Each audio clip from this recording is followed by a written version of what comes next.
2021 has been one heck of a year. For us, it was the year of redemption. Redemption to go out there and do the things that we couldn't do from the previous year.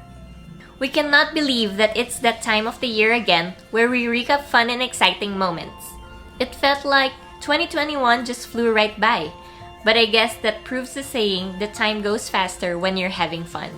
It has also been a year full of milestones and collaborations. Vancouver, Canada. Right. We've got Nat and Max over in Vancouver. Nat and Max, how are you? Hey guys!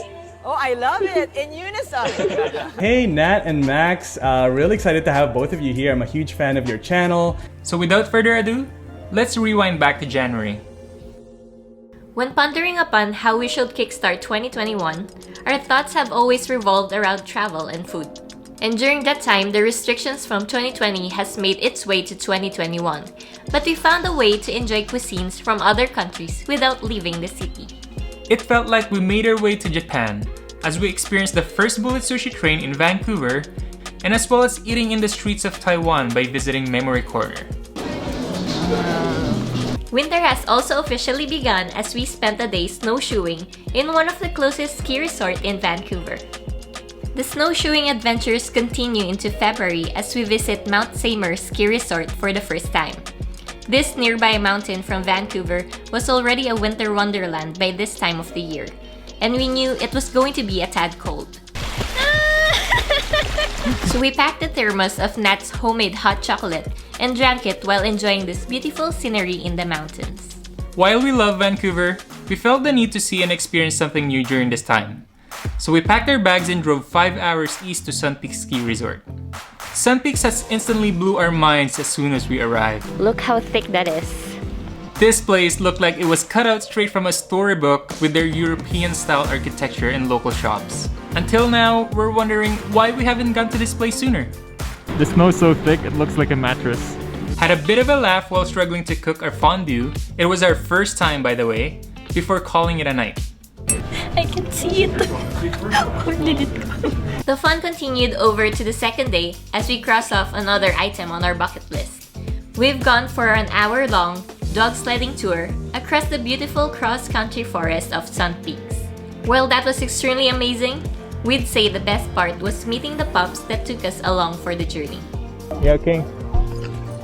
March was simply Whistler month. We knew that we'd continue to explore during the winter season, so we invested in some crampons and went ahead and explored Whistler's Brandywine Falls and train wreckage. But the icing on top was the mini staycation that we had for Max's birthday and learning how to ride a snowmobile to explore the coastal mountains of Whistler.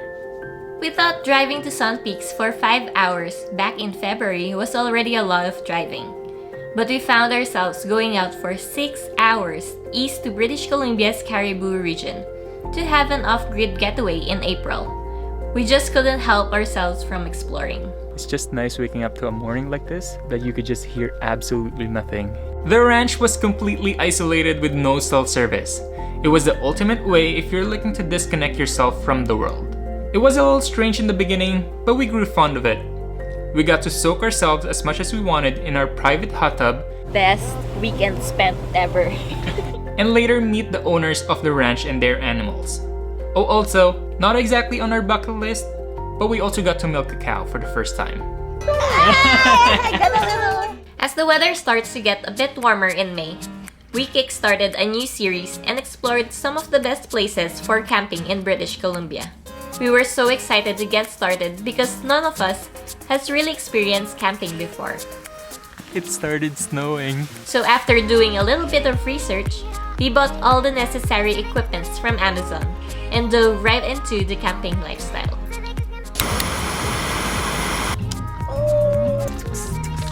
We quickly realized that we haven't done enough planning and we don't have the proper equipment, as we nearly gave up in the middle of the night when the weather dropped to 0 degrees.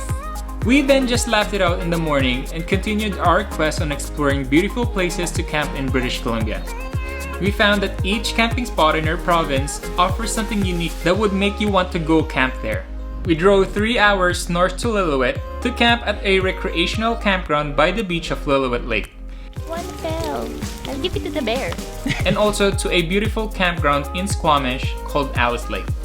We also learned to love all the small things about camping, but if we were to choose a favorite, it's probably having that peaceful time away from all the noise of the city and just hearing the birds chirping during the sunrise. The journey continues half an hour north of Whistler and camp beside one of the most raging waterfall in British Columbia.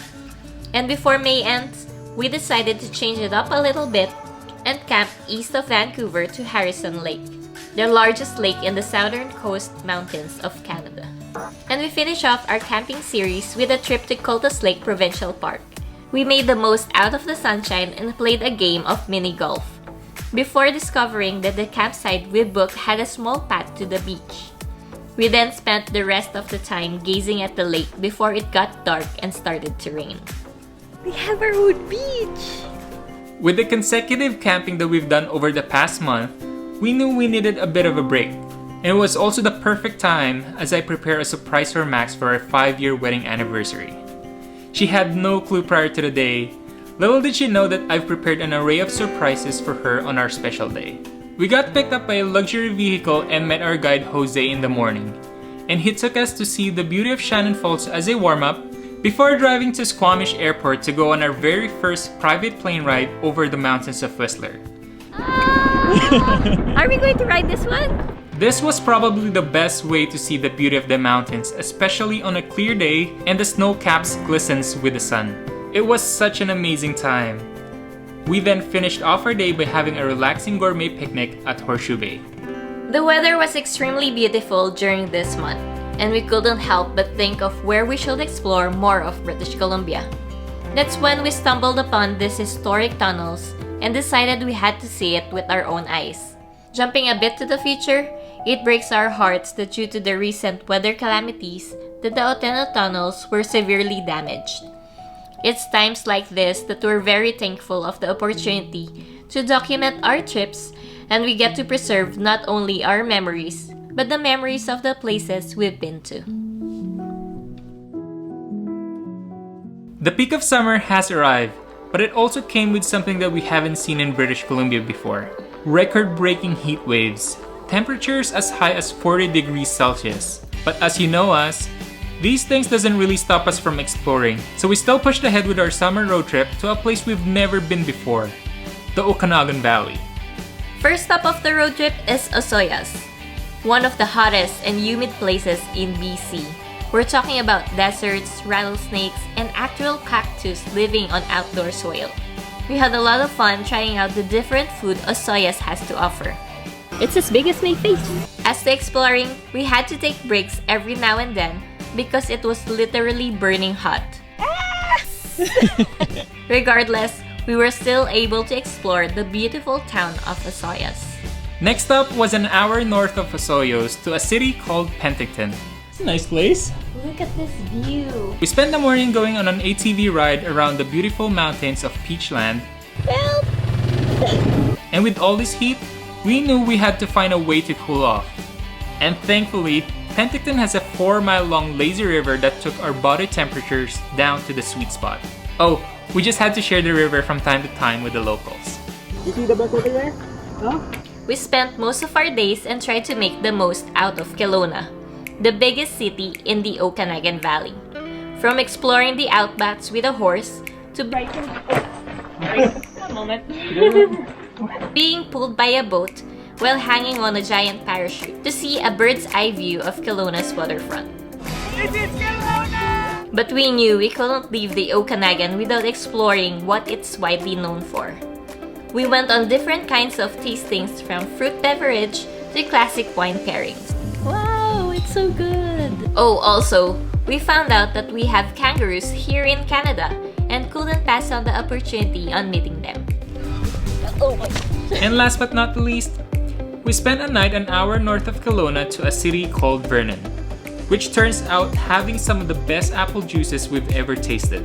So good that we've always been thinking of driving out there just to get a jug of their apple juices. And before we head back to Vancouver, we made sure to enjoy the turquoise blue waters of Kalamalko Lake. We will say we still had a bit of a hangover from vacationing come August, as we head out for a day trip on a nearby island from Vancouver named Bowen Island. Max tried her best to learn how to ride a bike, But with not much experience, we failed to rent scooters to explore the island. Instead of accepting defeat, we came back the following weekend and brought our car with us and found a pretty amazing spot by the coast that makes you feel somewhere in Croatia. And hugged a 1,000-year-old Douglas fir tree. It was an amazing day. With the weather cooperating, we started off September by indulging of some of the best food Stevenston has to offer. And as well as paddling to some of the best spots in English Bay to see a unique perspective of the city. We think we enjoyed the paddling a little too much during that time that we decided to book a canoeing adventure in Whistler's River of Golden Dreams. 3 push! 1, 2, 3 push! 1, 2, 3. Little bit more! And before September ends, we went and hiked the iconic Joffrey Lakes. This was probably the most challenging hike we've done yet, as we tried to reach the third lake. Happy to say, we made it up there and rewarded ourselves with our packed lunch while enjoying the scenic turquoise waters of Joffrey Lakes. I'm tearing up. I'm so proud of you. October was a pretty memorable month for us as we reunite with Nat's family after being deprived from traveling for almost 2 years. We made it our goal to give them as much of British Columbia as possible. The beginning wasn't that great as the weather during this time of the year was mostly rainy. We tried booking activities that were just eventually cancelled. But we didn't give up and toured them around the best spots in the city until we finally are given a chance to do something fun under the sun. This has got to be one of the more fun activities that we've done here in Vancouver.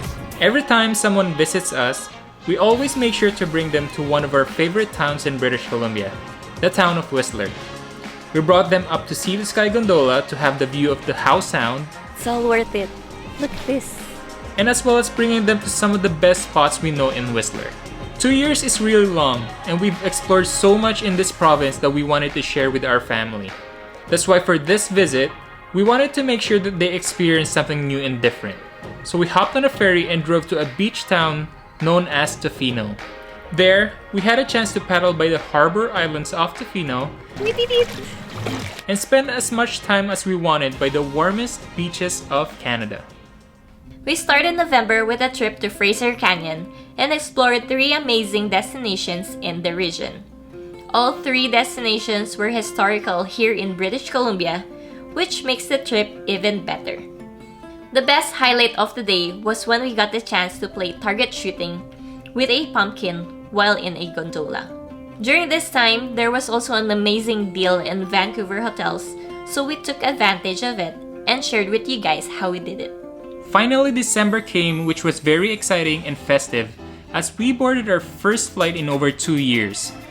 We flew to Calgary and documented our experience with all the travel restrictions, stayed at a unique hotel in downtown Calgary, which lets us escape the cold temperatures of the city, explored as much as we can in 48 hours and uncovered the beauty of Calgary, and to cap it all off, we explored one of the most vibrant communities in Calgary, while living our best life in an amazing boutique hotel.